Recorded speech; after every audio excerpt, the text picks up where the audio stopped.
Yeah, well, I saw that when the new left arose here, and the old left, which is mostly the USCP, didn't really like the way they acted and the rest. And at least the Jewish communists in New York City, which were by far the majority here, I think, they were very straight, middle-class people. And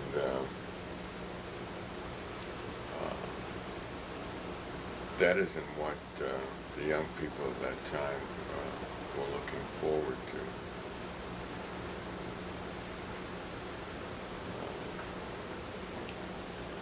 They were looking to escape that kind of Puritan tradition. Well, you know, there are funny traditions. There's the surrealist tradition. There's the anarchic tradition. You're an anarchist. But for some reason, left and humor just don't seem to make it very good. Too bad. Anyway, as for effect, I think you can write. I mean, I do a syndicated column. I'm always amazed what they'll print, provided you tell a simple story and put the facts in the right order. So have you been? Your articles don't get cut, do they? Or you wouldn't. Well, syndication, they can use it or they can't. But I mean, No, I mean use part of something, cut something out of it. Oh, they might cut a line or two out of it. But you can write pretty much anything if you do it in a certain way. Most newspapering is a desperate attempt to keep the news away. You know. Well, I thought it's to sell underwear. Yeah, well, that's the basic function, is to sell underwear, and then the rest of it is an editing process to try and remove all interesting subject matter from the agenda of the people. And occasionally, something gets through. If you think of it that way around, you're onto something. Like, so I remember I'm just doing a book now with a friend of mine, Jeffrey, on CIA drug stuff, and which will be out in June. Now, there's incredible evidence from 1945 on. I mean, volumes of it, that the CIA has been implicated with, drug importing criminals. It began with Lucky Luciano, actually, in the alliance in the war. Every 5 years, someone puts this story up, and every 5 years, the mainstream press shoot it down. The last one it happened to was Gary Webb on the San Jose Mercury News in 1996. He published a very detailed story about, the Contras, the CIA, and how the Contras and the CIA took guns down to give to the Contras and then flew back cocaine all the way back to raise money to pay for the whole Contra war. He put the story up, and as probably many people remember, every major newspaper went after him. The Times went after him, the New York Times, the LA Times went after him, the Washington Post went after him. And effectively, actually, by the time they were done, they'd forced the San Jose Mercury News to retract. They'd pretty much forced the San Jose Mercury News to force him out of his job. He's no longer in journalism now.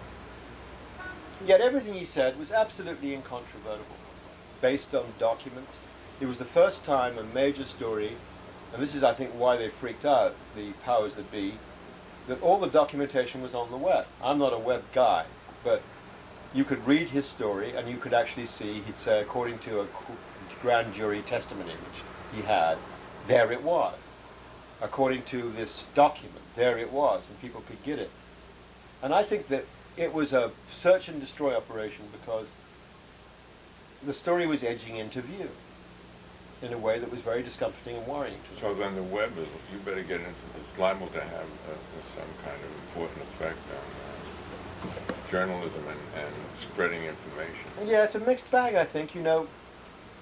Obviously there were tons of things on the web that people weren't able to get, starting with government documents. I mean, the other day, we were doing a story, a friend of mine and I were doing a story on, Gulf War syndrome and all that. And we used 3 separate government reports. Now, in the old days, to get a GAO report or to get this report or that report, you'd have to go down to the other library that chances are wouldn't be there, or you'd have to send off to the government a printing office and it cost you $20. Now, these days, Jeffrey, the guy I wrote with, pressed a button and he had them. That is a huge service. And not only journalists can get them. And people Anybody. can get them. Anybody can Real get them. people. The downside is that an awful lot of hogwash goes Oh, yeah. around. And people, I mean, hogwash just, it's tidal waves of it go around. And people's capacity for believing nonsense is very, very large. That's unfortunate. The third thing is that very often I work with, lots of interns and people, that they tend to think research is like punching up Nexus on the internet. Now, Nexus is an expensive service where, it's old newspaper articles. Like you want a story from the New York Times or the Washington Post from 1993, you put in the code word CIA, you put in the word... You mean they don't go after new information? Well, they'll get all the stories. That's useful. But, very often there might be an interesting book in the library. Which the guy... Library, Brian. We Remember libraries? Yeah. Now, the library these days is a place where you have cocktail But parties. they're going to put, I remember saying that with microfilm, this was like 40 years ago, you could put the entire Library of Congress on your desk, but you couldn't find anything. That's right. But eventually, they're doing more and more of that you'll be able to, eventually, if we live long enough and survive all the coming tragedy, you'll be able to get books into your home from Tuli, I bet library. we're sitting here in your apartment and there's tons of books on the wall here, which the I've read viewers them can't all see. twice. I bet you most of these books will never get on any kind of... Well, that's true. But And these are all interesting books. Oh, he's doing a That's shot of true. the... Look at that. Do you ever see so That's many books true. in your life? Wow. Books. 6,000, I counted them. 6,000 books. you counted them.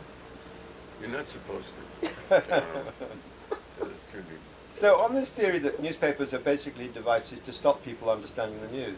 So I guess we should be in favor of the web from that point of view. You know what's very interesting is to look at advertisements and turn the mute off. I mean, turn the mute on. Right. And then you'll see how stupid they are. You know, people jumping around, jumping through hoops, taking a crap, God knows what, smashing eggs. And then when the language comes on, you listen and it makes a kind of sense. It makes puts a grammatical order to this insanity trying to get you to buy things you don't need. So words, language is also used to deceive. Like, look at corrections in newspapers. I mean, every day the New York Times runs a correction. It says, yesterday we referred to Mr. Kupferberg as Mr. Peter Kupferberg, and his name is not, it's Mr. Tuli And Kupferberg. Sir Kupferberg, and he's not really. And he that, would what does that never really accept say? the title. It says that everything else we said in the paper yesterday was true. Yeah, someone. That's very interesting. Yeah, that's a function of that.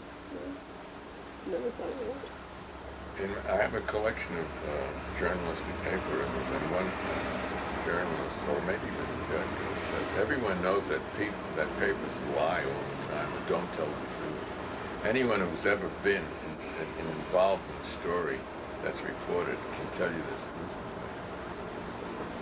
If you've been there, you know. Well, isn't there a difference in American journalism and European journalism in that Europeans don't bother trying to be...